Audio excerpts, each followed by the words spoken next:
ફક્ત 1 વર્ષનું માસૂમ બાળક કે જે દુનિયાદારી અને સમજદારીથી પર છે, પરંતુ કહેવાય છે ને કે કાળની થપાટ ખૂબ કપરી હોય છે. કેટલી કપરી? તો એ સાંભળીને આજે તમારું કાળજું ચીરાઈ જશે.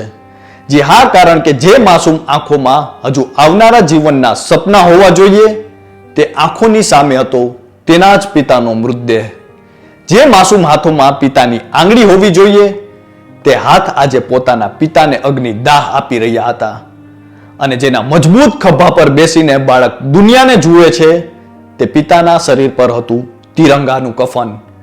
1 વર્ષના માસૂમ બાળકે જ્યારે પોતાના શહીદ પિતાને અંતિમ વિદાય આપી, ત્યારે એવું તે કરુણ દ્રશ્ય સર્જાયું જેને જોઈને કઠણ કાળજાનો માણસ પણ ભાંગી પડે. અને એ નિર્દોષ હાથે જ્યારે ચિતા પ્રગટાવી, ત્યારે ત્યાં હાજર કલેક્ટર સહિત તમામ લોકો ધ્રુસકે રડવા લાગ્યા. કોણ કોને છાનું રાખે તેવી સ્થિતિ સર્જાઈ. અને જે ચિતાને અગ્નિદાહ આપ્યો તેના પર પોઢેલા હતા મા ભારતીના વીર સપૂત એવા રિંકલ બલિયાન, જેમણે હાલમાં જ મા ભૌમની રક્ષા કરતા શહીદી વહોરી છે. આ ઘટના વિશે સાંભળીને કદાચ ભીની આંખે તમારો પણ એક હાથ તમારા કપાળ સુધી પહોંચી જશે.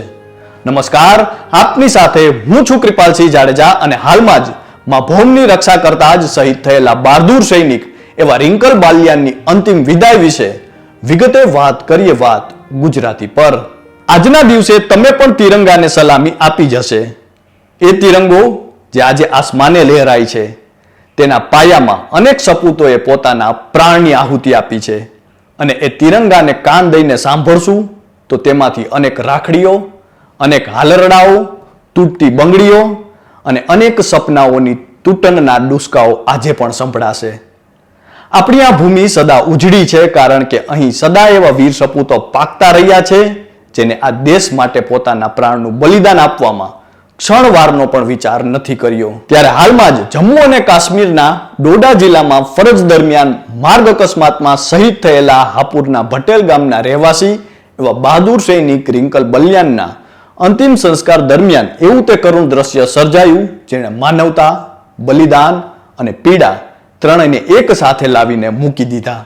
જી હા, 1 વર્ષના માસૂમ પુત્રએ પોતાના પિતાની ચિતાને અગ્નિદાહ આપ્યો તે ક્ષણે ત્યાં હાજર કલેક્ટર સહિત સૌ કોઈ ભાંગી પડ્યા. આ ઘટના વિશે જો વિગતે વાત કરીએ તો શનિવારની સવાર ભટેલ ગામના વાતાવરણમાં ગમગીની છવાયેલી હતી. ઘરના આંગણાથી લઈને ગામની શેરીઓ સુધી ફક્ત ચીસો, રુદન અને મૌન ડુસકાઓ હતા. દરેક ચહેરો નિસ્તેજ હતો, દરેક આંખ ભીની હતી અને દરેક લોકોનું હૃદય જાણે પીડાથી ભરેલું હતું. અને આ ગામના તમામ લોકો હાથ જોડીને અને માથું નમાવીને ઊભા હતા, કારણ કે તિરંગામાં લપેટાયેલો વીર શહીદ રિંકલ બલિયાનનો મૃતદેહ ગામની શેરીઓમાંથી પસાર થઈ રહ્યો હતો. અને જ્યારે રિંકલ બલિયાનના પાર્થિવ દેહને તેમના ઘરે લઈ જવામાં આવ્યો, ત્યારે તેમના પરિવારજનોની સ્થિતિ જોઈને ત્યાં હાજર સૌ કોઈ રડવા લાગ્યા. ફક્ત તેમના પરિવારજનો જ નહીં, પણ સમગ્ર ગામ હિબકે ચડ્યું. રિંકલ બલિયાનના પાર્થિવ દેહને જોઈને તેમના પત્ની રિંકી અને તેમના માતા મંજુ બંને બેહોશ થઈ ગયા. જેની સાથે 7 ફેરા લીધા હતા, તેનો સાથ છૂટી ગયો હતો. જે દીકરાને ખોળામાં રમાડીને મોટો કર્યો હતો, તે ખોળો જ જાણે રૂઠી ગયો હતો. અને રિંકલના નાના ભાઈ ઋષભે જ્યારે તેના મોટા ભાઈના પાર્થિવ શરીરને જોયું, તેનું દુઃખ શબ્દોની પણ બહાર હતું. ગામના ખરાબ હવામાનને કારણે મૃતદેહ એક દિવસ મોડો પહોંચ્યો હતો, પરંતુ પોતાના જ ગામના સપૂતનું જ્યારે તિરંગામાં લપેટાયેલું શરીર દેખાયું, ત્યારે રાહની સાથે સૌ કોઈની ધીરજ પણ તૂટી ગઈ. બાદમાં ભારત માતા કી જય, વીર શહીદ અમર રહોના નારા સાથે અંતિમ સંસ્કાર શરૂ થયા. અંતિમ સંસ્કાર પછી શહીદની અંતિમ યાત્રા કાઢવામાં આવી, જેમાં સમગ્ર પંથકના લોકો અંતિમ સલામી આપવા માટે પહોંચ્યા હતા. ઉજ્જડ થયેલી ગામની શેરીમાંથી અંતિમ વાર પસાર થતા સપૂત પર ફૂલોનો વરસાદ થતો હતો. રિંકલ અમર રહો જેવા નારાઓ વાતાવરણમાં પડઘાતા હતા અને આ બહાદુર સૈનિકને અંતિમ શ્રદ્ધાંજલિ આપવામાં આવી. બાદમાં સ્મશાન ભૂમિ પર ગાર્ડ ઓફ ઓનર આપવામાં આવ્યું, જેમાં જિલ્લા મેજિસ્ટ્રેટ અભિષેક પાંડે, પોલીસ અધિક્ષક જ્ઞાનંજયસિંહ, સ્થાનિક ધારાસભ્ય અને નિવૃત્ત સૈનિકોએ પુષ્પાંજલિ અર્પણ કરી. વહીવટી અધિકારીઓ પણ ઘટના સ્થળથી દૂર રહી શક્યા ન હતા અને ઘણી આંખો આંસુઓથી છલકાઈ ગઈ હતી. પરંતુ કાળજા ચીરી નાખતી ક્ષણ તો ત્યારે આવી જ્યારે શહીદના નાના ભાઈ ઋષભે રિંકલના 1 વર્ષના રાઘવને પોતાના ખોળામાં ઉપાડ્યો અને તે જ નિર્દોષ હાથોથી ચિતા પ્રગટાવી. એ 1 વર્ષના બાળકને કદાચ ખ્યાલ પણ નહોતો કે તે શું કરી રહ્યો હતો. આ જોઈને હાજર સૌ કોઈ પોતાની આંખો નીચી કરી દીધી, કારણ કે આ કદાચ બલિદાનનું સૌથી પીડાદાયક દ્રશ્ય હતું. માસૂમ છોકરાનું નિસ્વાર્થ, અજાણ સ્મિત અને સળગતી ચિતાનું દ્રશ્ય એવું હતું કે હાજર કોઈ પોતાને કાબૂમાં ન રાખી શક્યું.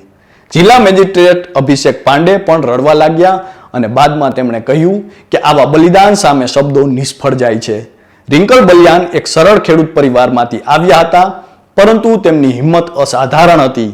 સેનામાં જોડાઈને તેમણે રાષ્ટ્રની સેવામાં પોતાનું જીવન બનાવ્યું.